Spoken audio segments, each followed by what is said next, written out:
And then on the brighter side of things, you also write for Playgirl, right? I write for Playgirl, Yeah. so we go from suicide to penises. Tell me about that. That sounds like an interesting Yeah, that gig. happened totally randomly. I was friends with a journalist who wrote for Bust magazine who went on to become the editor at Playgirl, and we.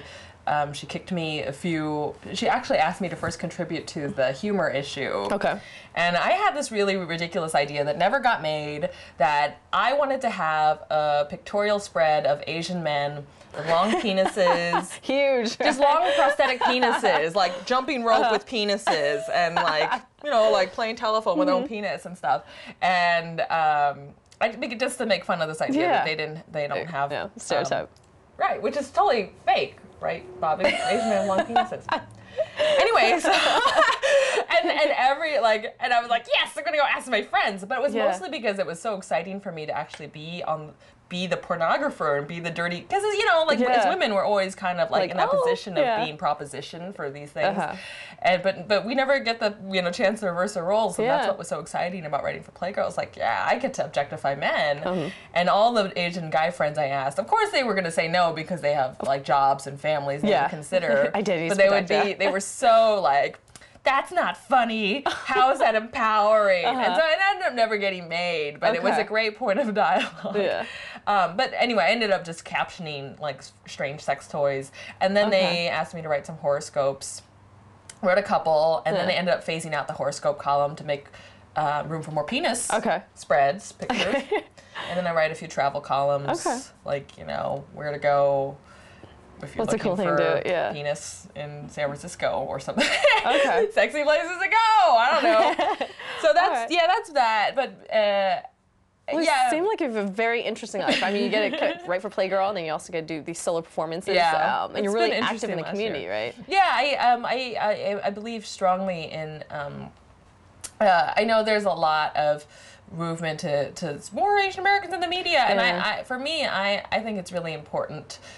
To work more grassroots and seeing more Asian Americans developing their voice, because we can always complain like there's not enough Asian Americans on network TV, blah blah blah. Yeah. But network TV, there's so many people and factions politics and with it too. Yeah, and bureaucracy. It's easy. And I mean, I've always been inspired by other solo performers, other Asian American solo performers or performers of color doing their own thing, novelists and writers. And I feel like they don't get enough credit, and I feel like there's not enough spaces to foster that kind of work at that level. And not saying that work at that level will eventually lead to TV, but I think if the same Asian Americans who are always complaining they don't see themselves on TV would pick up the books written by Asian Americans, that would create that bridge to seeing more Asian Americans in general. So maybe that's kind of where we need to concentrate, like fill that gap first before they'll just be like, oh, okay. So I teach a lot of workshops in writing and performance. I go to universities and especially target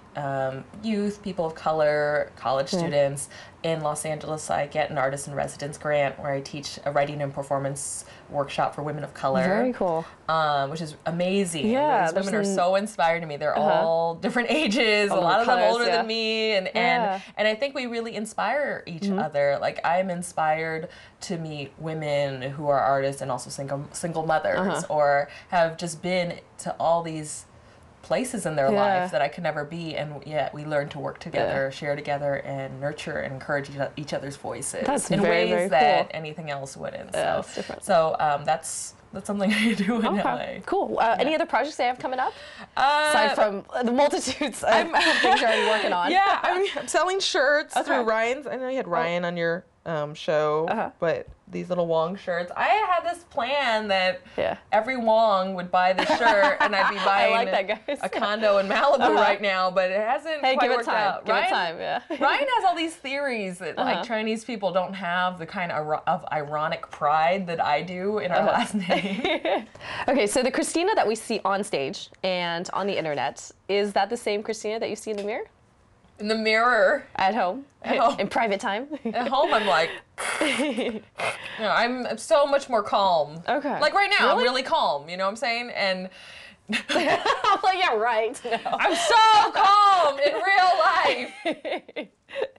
Anyway, no, I think, part of like much of my work is playing with different personas, and we didn't get into talking about like things like Fanny Wong, former Miss Chinatown second runner-up, and fake sorority that I had started, and all these kind of personas are just my way of kind of navigating my place in the universe and figuring out where I belong as who I am. And all right, well, so it's sometimes real, sometimes not.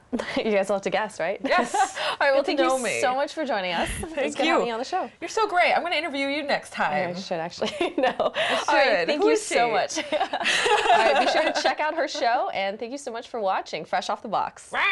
Thank you.